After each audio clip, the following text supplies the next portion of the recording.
The wind, a mournful whisper across the high plains, carried the scent of wood smoke and simmering rabbit stew through the ill-fitting cracks of Elias Thorne's cabin. Dust motes danced in the slivers of fading sunlight that pierced the gloom, each a tiny galaxy in the quiet universe of his solitude. He stirred the pot, the ladle clinking softly against iron, a sound as familiar and desolate as the beat of his own heart. It had been 2 years since Martha was laid to rest under the lone pine on the ridge, 2 years where the silence in the cabin had grown heavier than stone, broken only by the crackle of the fire or the sigh of the wind. He was a man carved from the rugged landscape itself, weathered and unyielding, his grief a hidden well, deep and cold. He ladled a portion into a chip bowl, the steam rising like a fleeting prayer. His movements were deliberate, economical, the habits of a man long accustomed to fending for himself. He turned towards his simple table, a single plank on trestles. That's when he heard it, a sound so small it was almost lost to the keening wind. "Mister? Can we taste your stew?" Elias froze. The voice was a mere breath, fragile as a dry leaf. He wasn't a man easily startled, but the solitude had become his skin, and this was a rent in its fabric.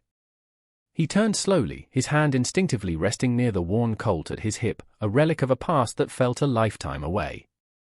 3 figures stood huddled in the open doorway, framed by the dying light. Children. Small, shadow-thin, their clothes little more than rags clinging to bony frames. The eldest, a girl with hair the color of parched earth, stood protectively in front of 2 younger ones, a boy whose knuckles were white where he gripped her tattered skirt, and a tiny girl, barely more than a toddler, peering out from behind her legs, a thumb wedged firmly in her mouth. Dust caked their faces, tear tracks etched pale rivers through the grime. They looked like windblown sparrows, fallen from a nest too soon.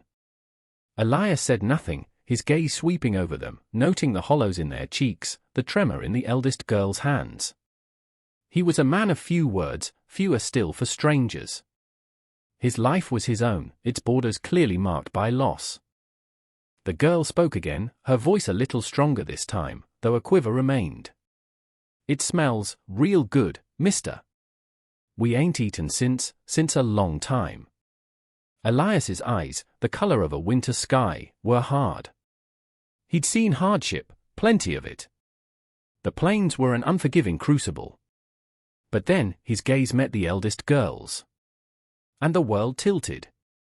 Her eyes. They were not merely the eyes of a hungry child. They were old, ancient even, reflecting a sorrow so profound, so stark, it resonated with the hollow ache in his own chest where Martha's laughter used to live. In their depths, he saw not just fear and desperation, but a weary resilience, a flicker of something that understood the language of loss, the dialect of despair. It was an echo of the emptiness he carried, a shared glimpse into an abyss he thought was his alone. The hardness in his own gaze wavered, cracks appearing in the stone facade. His breath caught. The colt felt heavy and useless at his side. The wind outside seemed to hold its breath too. He saw Martha's eyes for a fleeting second, not in their color or shape, but in the sheer weight of unspoken suffering they held. He saw the ghosts of children he and Martha had prayed for but never had. These were not just drifters, they were shards of a broken world, much like himself. The stew grew cold in his bowl, forgotten.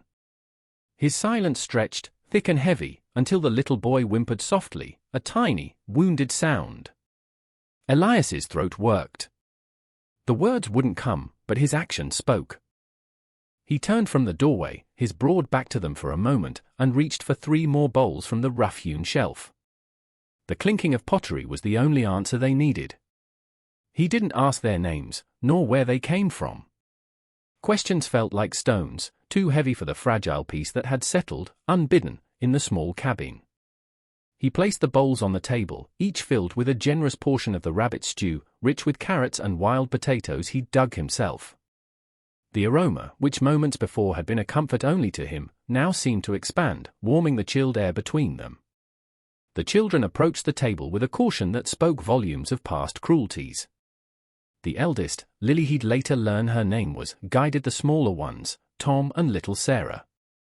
Sarah, still clutching Lily's skirt, kept her wide, solemn eyes fixed on Elias, as if he might transform into a wolf. He sat on his usual stool, leaving them the bench Martha had favored. He ate slowly, his gaze averted, allowing them the dignity of their hunger without scrutiny. The only sounds were the scrape of spoons against bowls and the soft, almost desperate gulps as they ate. He noticed Lily ensuring her siblings had enough, pushing a piece of rabbit towards Tom's bowl, wiping Sarah's chin with the back of her hand with a tenderness that belied her own youth and hardship. It was a gesture so achingly familiar, so reminiscent of Martha's quiet care, that a pang shot through Elias, sharp and unexpected. He pushed it down, back into the cold well. When they were finished, scrape marks clean on the bottom of their bowls, a kind of torpor settled over them. Their eyelids drooped.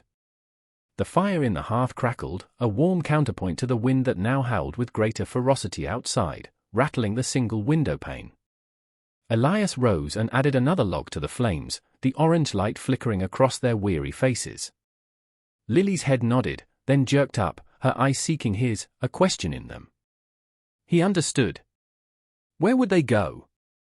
The night was black, the plains vast and indifferent. He gestured towards the corner by the hearth, where a thick bearskin lay, a relic from his trapping days. You can sleep there, he said, his voice raspy from disuse, yet softer than he intended. Lily's shoulders sagged with relief.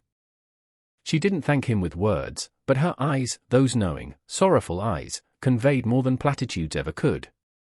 He watched as she settled her siblings, tucking the edges of the bearskin around them, her movements economical and practiced. She lay down beside them, a small, fierce guardian. Elias retreated to his own cot on the other side of the cabin. Sleep did not come easily. The familiar silence was now filled with the soft breathing of the children, a rhythm both alien and strangely comforting. He lay staring at the rough-hewn ceiling, the shadows dancing. Martha's presence felt strong tonight, not as a painful void, but as a gentle approval. He thought of her hands, calloused from work but always gentle, mending his clothes, tending her small herb garden. He saw her smile, the way it crinkled the corners of her eyes. He had built walls around his heart so high, so thick, he thought nothing could ever breach them. Yet, 3 small, starved children and a pair of eyes that mirrored his own desolation had found a crack. The wind outside seemed to whisper their untold story, a litany of hardship he wasn't sure he wanted to hear, but knew, with a certainty that settled deep in his bones, he would. For now, they were safe.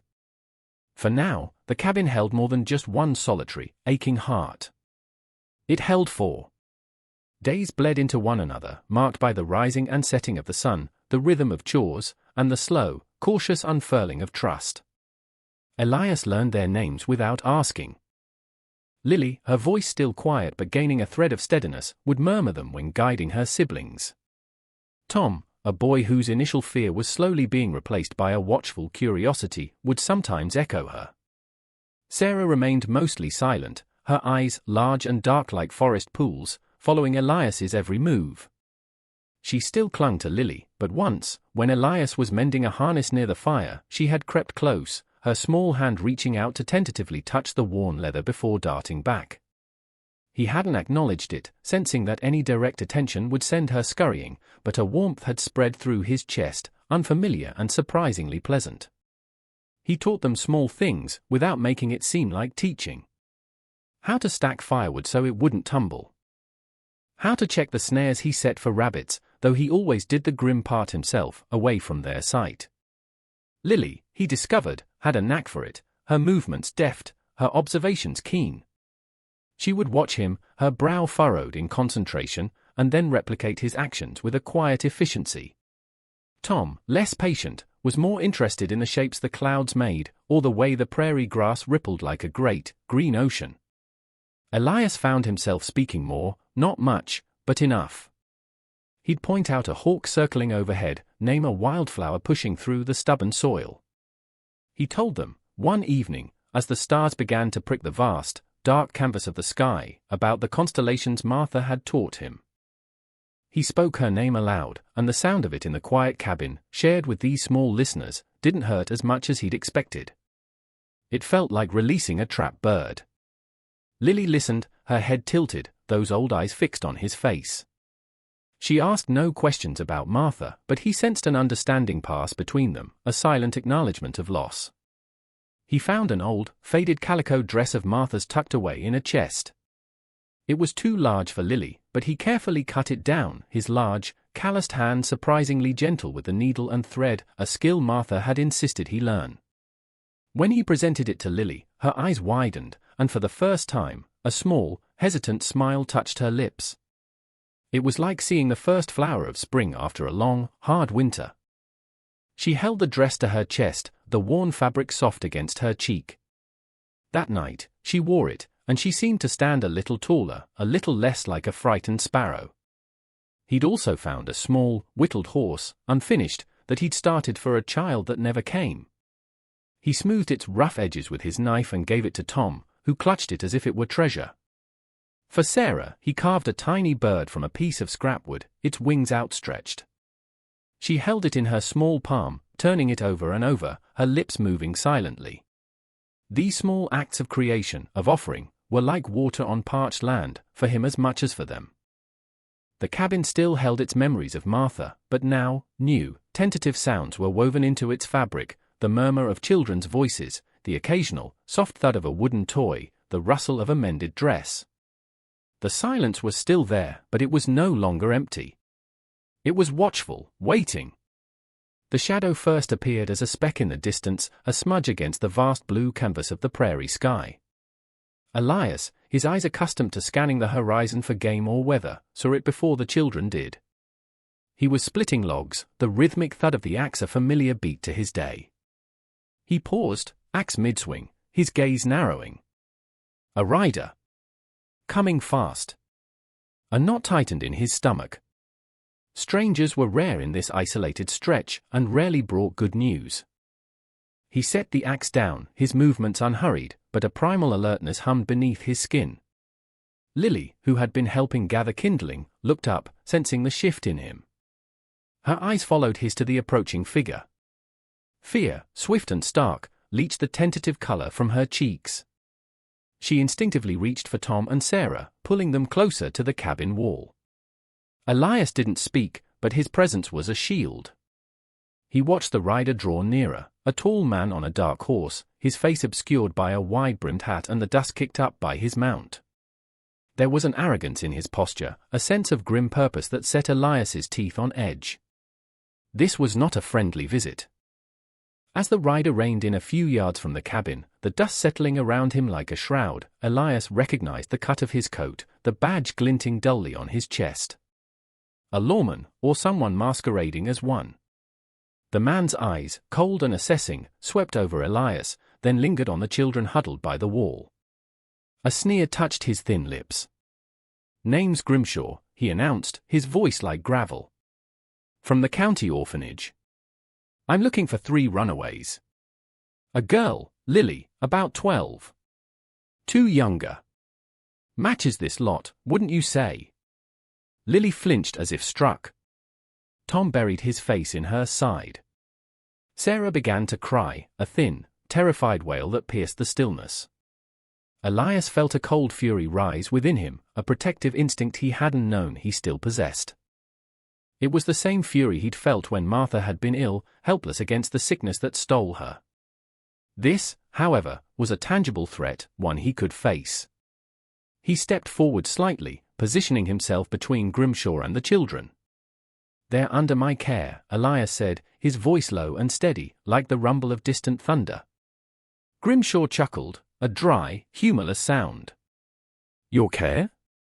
"They're wards of the county, Thorn. Property, you might say. Stole away from a perfectly good institution. Their folks died of the fever, left nothing. Ungrateful whelps," he spat on the ground. "I'm taking them back." The word property struck Elias like a whip. He looked at Lily's face, pale but resolute, her arms wrapped tightly around her siblings. He saw not property, but spirit, courage, and a desperate yearning for safety. He thought of her mended dress, Tom's wooden horse, Sarah's tiny bird. Small anchors in a stormy world. "They ain't property," Elias stated, his voice quiet but carrying the weight of conviction. "They're children. And they ain't going with you. Grimshaw's eyes narrowed. Is that a threat, old man? He shifted in his saddle, his hand moving towards the gun at his hip. Elias didn't flinch. His own hand remained loose at his side, but his stance was rooted, immovable as the ancient stones of the prairie. It's a fact, Elias said. This is my land. They're welcome here. The air crackled with unspoken violence. The wind picked up, swirling dust around them, as if nature itself held its breath. Lily watched, her eyes wide with terror but also a dawning, fragile hope. She had seen fear in adults before, but never this quiet, unyielding strength on her behalf. The confrontation stretched, taut as a bowstring. Grimshaw's gaze flickered from Elias's stony face to the colt at his hip, then back to the children. He was a bully, accustomed to easy victories over the weak and defenseless. Elias was neither. He saw no fear in the old cowboy's eyes, only a grim determination that promised a fight he might not win, or one that would cost him more than he was willing to pay for 3 scrawny orphans. Their trouble, Grimshaw sneered, though some of the bluster had left his voice. Always running. Their uncle tried to take them in, Silas Blackwood, but they ran from him too. Said he was cruel. Likely just didn't want to do a lick of work. The name Silas Blackwood sent a fresh wave of terror through Lily. Her grip on her siblings tightened. Elias noted it. This Grimshaw didn't care about the children's welfare, only about returning them, like stray cattle. He was an instrument of a system that saw them as burdens, not beings.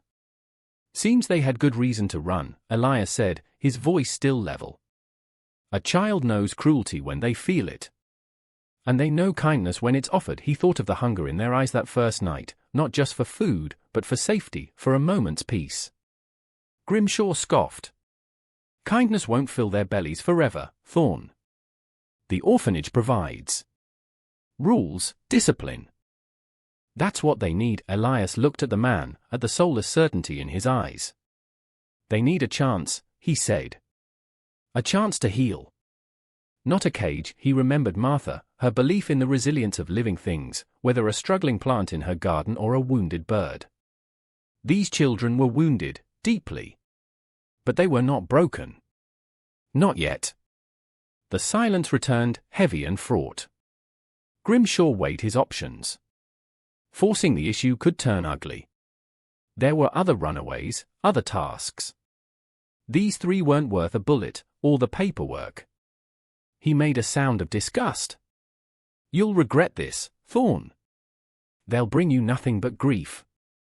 When they run from you, or when Blackwood comes looking for what he thinks is his due for their keep, don't come crying to the laws. He wheeled his horse abruptly, kicking up another cloud of dust, and rode away, a dark figure shrinking against the vast horizon until he was once more just a speck, then nothing. Elias watched him go, his shoulders slowly relaxing, though the tension lingered in the air. He turned. Lily was looking at him, her eyes shining with unshed tears, but this time, it wasn't just sorrow in them. It was something else. Gratitude. And a burgeoning trust that felt as solid and real as the ground beneath his feet. He had stood as a guardian, and in doing so, had guarded a part of himself he thought long dead. The wind whispered not of threats now, but of possibilities. The dust began to settle. The dust Grimshaw had stirred settled slowly, coating the sparse grass and the weathered wood of the cabin in a fine, gritty layer. It felt symbolic, like the residue of a storm past. Sarah had stopped crying, her small face pressed against Lily's side, her tiny fists still clenched. Tom peeked out, his eyes wide and questioning. Lily simply looked at Elias, an ocean of unspoken emotion in her gaze. He didn't offer platitudes or false assurances. The world was still a harsh place. But for now, this small patch of it was safe. He walked over to the water barrel, dipped a ladle, and offered it to Lily. She drank, then gave it to Tom, then Sarah. The simple act of sharing water felt like a sacrament. He won't be back, Elias said, his voice rough but certain. Not for a while, anyway. He knew men like Grimshaw. Their bluster was their main weapon. Faced with true resolve, they often folded. The mention of Silas Blackwood, however, lingered like a bad taste. That was a different kind of threat, more personal, perhaps more persistent. But that was a worry for another day.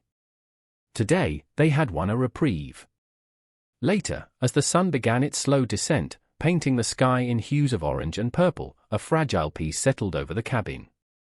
Elias resumed his chores, the children trailing him, no longer huddled in fear but moving with a newfound, tentative confidence. Lily helped him mend a section of the corral fence, her small hands surprisingly strong as she handed him tools. Tom, with Sarah tagging along, chased grasshoppers in the tall grass near the creek, their occasional shouts of laughter startlingly sweet in the quiet air. It was a sound Elias hadn't realized he'd missed so profoundly, the uncomplicated joy of children. He found himself watching them, a small, almost imperceptible smile touching his lips. Martha would have liked this. She would have loved their spirit, their resilience. He imagined her humming a tune as she worked in her garden, these three small figures her willing assistants. The thought brought a pang, not of sharp grief this time, but of a gentle, wistful longing.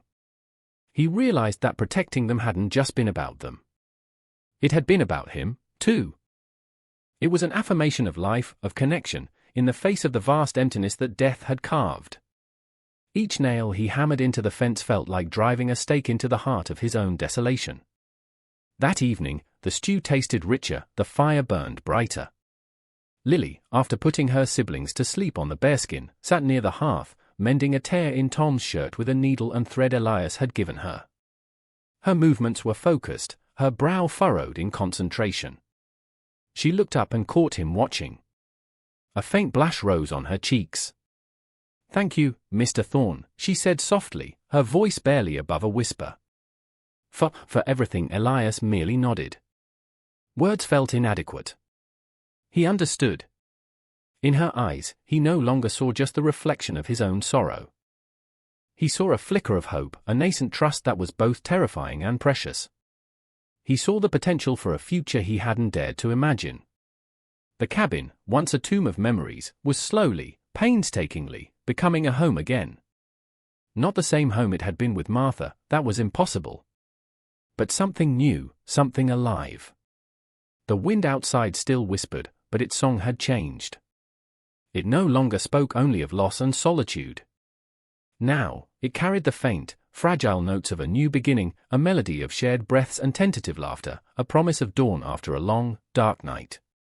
The scars remained, on him, on them. But perhaps, together, they could learn to bear their weight, to find solace not in forgetting, but in the quiet strength of newfound belonging. The path ahead was uncertain, but for the first time in a long time, Elias Thorne didn't feel quite so alone walking it. He looked at the sleeping children, at Lily's bent head, and a profound sense of peace, edged with fierce protectiveness, settled over him. This was his purpose now. This was his stand. What binds us to one another? Is it blood, or the silent promises kept in the face of fear? If you've ever found an unexpected family in an unlikely place, let us know in the comments below. And if this story moved you, please subscribe for more tales of courage and connection. Click the next video to see what unfolds when hope takes root in the unlikeliest of hearts.